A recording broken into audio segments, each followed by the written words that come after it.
Bonjour à tous, alors aujourd'hui je vous propose de rétablir la vérité sur certaines choses parce que je trouve qu'on nous ment beaucoup trop souvent dans notre vie de tous les jours. Alors voici 5 idées reçues qui sont complètement fausses. Marie-Antoinette et la brioche. Alors je vous propose qu'on commence par un peu d'histoire, parce que bon, si vous regardez mes vidéos, ça veut dire que l'intelligence et la culture, c'est pas forcément votre kiff. Donc alors on a tous déjà entendu un mec dire, pour se la péter, l'anecdote suivante. Vous savez qu'au Moyen-Âge, quand le peuple y mourait de faim et qui réclamait du pain, Marie-Antoinette elle leur a dit de manger de la brioche.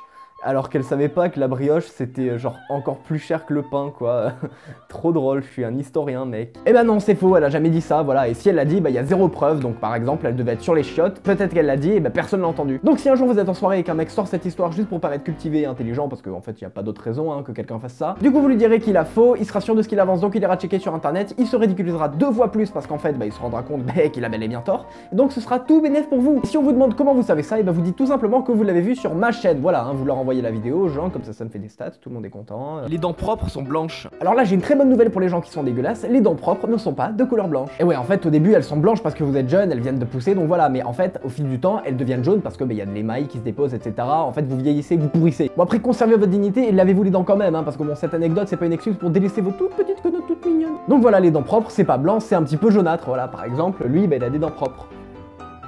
Ouais non peut-être pas en fait. Risque d'hydrocution sans digestion. Bon alors la situation classique, imaginez vous êtes en vacances à la plage, vous venez de vous enfiler une paella mon pote, mais alors là il y a tout, les crevettes, les moules, tout ce que tu veux, c'était délicieux. Et alors normal après ça tu vas aller taper ta meilleure brasse dans la mer, alors au moment où tu t'apprêtes à mettre un pied dans l'eau, t'as ta mère qui te hurle ceci: va pas dans l'eau juste après manger, tu vas attraper une hydrocution. Et encore une fois c'est pas vrai, voilà, le seul risque que tu cours c'est que tu vas être moins endurant dans l'eau, donc voilà, tu vas pas pouvoir nager 8 km puisque tu viens de bouffer comme un gros porc. Le risque d'hydrocution ça concerne un changement brutal de température, donc si t'es assez con pour plonger la tête la première dans une eau à 22 degrés alors que dehors il fait 40, bon là tu risques peut-être de crever ouais. Et puis quand on y pense c'est un petit peu con de dire que juste parce que tu viens de manger des crevettes et du poulet tu vas attraper une hydrocution. Genre je sais pas, en suivant cette logique t'as qu'à chier avant d'aller te baigner, comme ça c'est bon, plus de bouffe, plus d'hydrocution, ça y est c'est gagné. Donc si un jour votre mère vous fait la remarque, vous lui direz qu'elle a complètement tort, qu'elle a tout faux dans ce qu'elle dit, et ensuite elle vous mettra une fessée et puis ça dégage au lit parce qu'on répond pas à sa mère comme ça petit con. Réveiller un somnambule est dangereux. Alors je sais pas si vous avez des connaissances qui sont somnambules mais en pleine crise vous avez peut-être déjà essayé de les réveiller et on vous a dit non mais attends le réveille pas, c'est super dangereux. Alors attention, petite nuance là, d'un certain point de vue c'est vrai, mais en général quand la personne vous dit ça, elle imagine plutôt que le somnambule genre il va paniquer, il va faire une crise cardiaque et mourir, mais non. En fait le risque ici c'est que la personne elle sursaute et du coup qu'elle trébuche, donc elle tombe et qu'elle se fasse mal, ou alors elle peut devenir violente parce qu'elle panique et du coup tu peux te prendre une droite. Du coup c'est bon, il y a pas de risque que la personne crève, alors si ton pote est somnambule et qu'il t'empêche de dormir, voici ma solution. Tu fais appel à un ami et tu lui demandes de tenir le somnambule en question, voilà, ensuite tu prends ta main, là tu charges le one for all mon pote, tu repenses à toutes ces fois où il t'a empêché de dormir, où il t'a gâché tes nuits, tu lui fous une giflasse de daron pour le réveiller. Ton pote le tient donc c'est bon, il va pas trébucher, et ensuite si le mec devient violent, c'est pas grave parce que ton pote le retient donc tu risques rien, donc tu es vengé, le mec est réveillé, tout le monde est content, vous pouvez aller dormir, super, on passe à la suite. En plus d'apprendre des trucs dans cette vidéo, je vous donne des astuces, si c'est pas beau ça. Les pingouins et les manchots.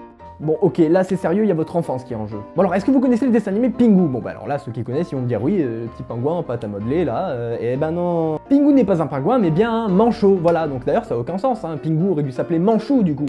Ah mais moi j'ai l'impression d'avoir été victime d'une escroquerie. Alors pour l'anecdote en fait manchot en anglais ça se dit pingui, donc c'est pour ça qu'on fait l'erreur. Alors attention, retenez bien, manchot, pingouin, voilà, vous vous tromperez plus. Ok alors du coup quand on y pense Kinder Pingui, c'est en fait des Kinder manchots. Ah ok, c'est de la découverte. Ah je suis trop intelligent. Tout ce que je vous ai dit là, ça vient de ma culture générale, voilà. Non, ça aussi c'est faux, voilà, je suis allé sur Google, sur plein de sites, j'ai même dû taper sur internet trucs faux auxquels on croit tous, voilà. Je me suis pas fait chier Si vous voulez en rajouter une petite couche, vous pouvez aller dans les commentaires me dire des fausses idées reçues, comme ça on a intérêt à y aller dans les commentaires pour une fois. Merci d'avoir regardé cette vidéo, vous êtes plus de 10 000 abonnés, ça me fait super plaisir. Et c'est faux, encore une fois c'est faux. Mais vous êtes plus de 200 abonnés, ça me fait vraiment plaisir. Ciao!